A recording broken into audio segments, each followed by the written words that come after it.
ناظرین کرام، سلطان Salahuddin Ayubi پر بنائی گئی ہماری پچھلی ویڈیو میں ہم نے آپ کو بتایا کہ سلطان صلاح الدین ایوبی کون تھے اور اسلامی تاریخ میں ان کا کیا کردار رہا۔ تو آج کی اس ویڈیو میں ہم آپ کو بتائیں گے سلطان صلاح الدین ایوبی کی سب سے زیادہ مشہور جنگ کے بارے میں، یعنی جنگ خطین کے بارے میں، جو ان کی وجہ شہرت بھی ہے۔ تو آئیے جانتے ہیں کہ جنگ خطین کیا ہے اور یروشلم کو سلطان صلاح الدین ایوبی نے کیسے فتح کیا۔ بسم اللہ الرحمن الرحیم۔ السلام علیکم، میں ہوں ساجد ہاشمی اور آپ دیکھ رہے ہیں RJ Sajid Hashmi YouTube channel. Sultan Salahuddin Ayubi اور صلیبی جنگجوؤں کے درمیان سال بہ سال تک معرکہ آرائیاں جاری رہیں۔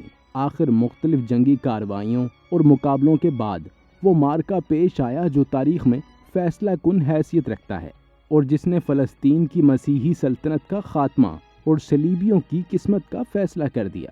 یہ خطین کی جنگ تھی جو ہفتے کے دوران 24 ربیع الاخر 385 ہجری کو پیش آئی اور جس میں مسلمانوں کو فتح حاصل ہوئی۔ مسیحی لشکر کے چیدہ اور منتخب جوان مرد قید کر لیے گئے۔ یروشلم کا بادشاہ گائی اور اس کا بھائی کاریجی نالڈ اور بڑے بڑے عیسائی شرفا گرفتار کر لیے گئے۔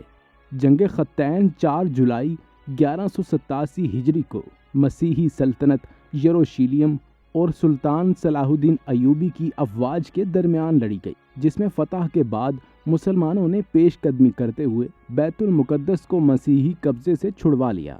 اگر ہم جنگ کے پس منظر پر نظر ڈالیں تو ہمیں پتہ چلتا ہے کہ مصر میں فاطمی حکومت کے خاتمے کے بعد سلطان صلاح الدین ایوبی نے 1182 تک شام، موصل اور حلب وغیرہ فتح کر کے اپنی سلطنت میں شامل کر لیے۔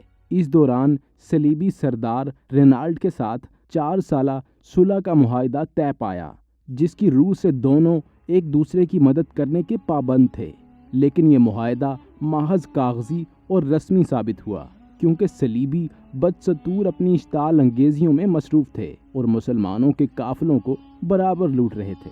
اس کے ساتھ ساتھ صلیبی جارحیت بھی اپنے عروج پر تھی۔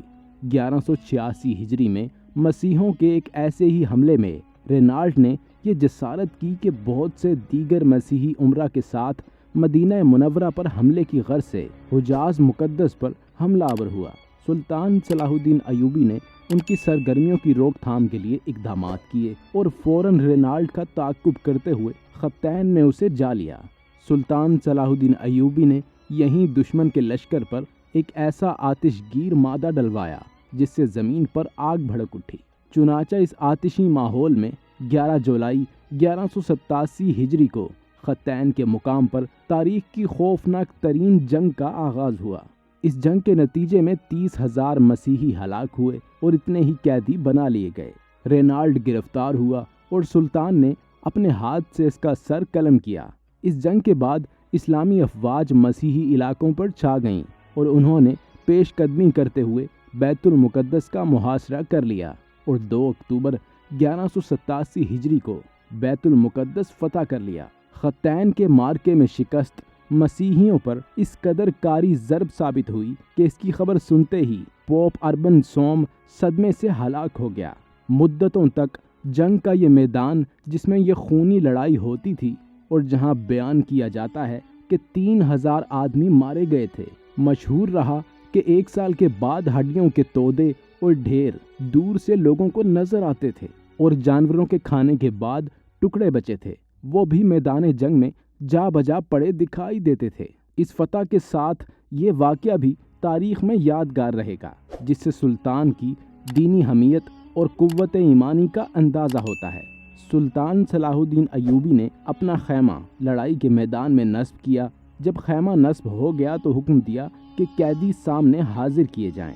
یروشلم کا بادشاہ گائی اور اس کا بھائی ریجی تالڈ دونوں اندر لائے گئے۔ سلطان نے بادشاہ یروشلم کو اپنے پہلو میں بٹھایا اور اسے پیاسا دیکھ کر برف میں سرد کیے ہوئے پانی کا کٹورا دیا۔ سلطان یہ دیکھ کر ناخوش ہوا اور ترجمان سے کہا کہ بادشاہ گائی نے دیا ہے۔ روٹی اور نمک جسے دیتے ہیں وہ محفوظ سمجھا جاتا ہے، مگر یہ آدمی یعنی ریجینالڈ اس قسم کی حفاظت میں ہی میرے انتقام سے نہیں بچ سکتا۔ سلطان اتنا کہہ کر کھڑا ہوا اور ریجینالڈ کے سامنے آیا۔ ریجینالڈ جب سے خیمے میں داخل ہوا تھا باہر کھڑا رہا تھا۔ سلطان صلاح الدین ایوبی نے اس سے کہا کہ سن، میں نے تجھے قتل کرنے کی قسم 2 مرتبہ کھائی تھی۔ ایک مرتبہ تو اس وقت جب تو نے مکہ اور مدینہ کے مقدس شہروں پر حملہ کرنا چاہا تھا، اور دوسری مرتبہ اس وقت جب تو نے دھوکے اور دغا بازی سے حاجیوں کے قافلے پر حملہ کیا تھا۔ جب ان بے کس حاجیوں نے تم سے انسانیت اور شرافت کی درخواست کی تو تم نے نعوذ باللہ گستاخانہ لہجے میں کہا، اپنے نبی اور اللہ سے کہو کہ تمہیں رہائی دلائیں۔ یہ فکرہ جب سلطان صلاح الدین ایوبی تک پہنچا تو اس نے قسم کھائی تھی کہ اگر یہ بے ادب اور گستاخ میرے آگے آیا تو اپنے ہاتھ سے اس کو قتل کروں گا۔ سلطان نے ریجینالڈ سے کہا کہ دیکھ، اب تیری بے ادبی اور گستاخی کا انتقام لیتا ہوں۔ اتنا کہہ کر سلطان صلاح الدین ایوبی نے تلوار نکالی اور جیسا کہ عہد کیا تھا ریجینالڈ کو اپنے ہاتھ سے قتل کیا، اور جب اس میں کچھ رمق باقی تھی تو پہرے داروں نے آ کر اسے ختم کر دیا۔ بادشاہ گائی اس قتل کو دیکھ کر لرز گیا اور سمجھا اب اس کی باری آئے گی۔ سلطان نے اسے اطمینان دلایا کہ بادشاہوں کا دستور نہیں کہ وہ بادشاہ کو قتل کریں۔ تمہارے بھائی نے بار بار عہد شکنی کی تھی، اب جو کچھ گزر گیا سو گزر گیا۔ مورخ جوناتھن فلپ نے سلطان صلاح الدین ایوبی کی زندگی پر اپنی کتاب The Life and Legend of Sultan Saladin میں لکھا ہے کہ یروشلم کے مسیحی شہریوں کو کچھ ایسے دیکھنے کو نہیں ملا جس کی وہ توقع کر رہے تھے۔ مسلمانوں کے محاصرے کے دوران یروشلم کی خواتین نے اپنے بال کٹوا دیے تھے کہ وہ فاتح فوج کے سپاہیوں کی نظروں میں نہ آئیں، لیکن فلپس لکھتے ہیں کہ فتح یروشلم پر قبضے مکمل کرنے کا مرحلہ طے کرنے کے بعد سلطان صلاح الدین ایوبی نے خاص طور پر عورتوں کے معاملے میں رحم دلی کا مظاہرہ کیا، جس کے لیے وہ مشہور تھے۔ سوال ذہن میں اٹھتا ہے کہ ان کا یہ جذبہ سچا تھا؟ ایسا معلوم ہوتا ہے کہ ایسا ہی تھا۔ وہ ان کو فروخت کر سکتے تھے یا اپنے فوجیوں کے حوالے کر سکتے تھے۔ یہ وہی یروشلم تھا جس کی سن 1099 میں فتح کے بعد صلیبیوں کے یروشلم میں داخلے کے موقع پر یہاں ہر طرف لاشیں تھیں، اور مرد، عورتیں اور بچے کوئی فاتحین کی تلواروں سے محفوظ نہیں تھا۔ یروشلم کی فتح کے موقع پر سلطان صلاح الدین ایوبی نے ہر اس اندازے کو غلط ثابت کیا جو شاید ماضی میں اس شہر میں ہونے والے واقعات کی بنیاد پر قائم کیے گئے تھے۔ یہی وجہ ہے کہ اسی یورپ میں جہاں انہیں اپنے زمانے میں خون کا پیاسا اور شیطان کی اولاد کہا گیا تھا، وہاں 20ویں اور 21ویں صدی میں ہیرو کا درجہ بھی دیا گیا۔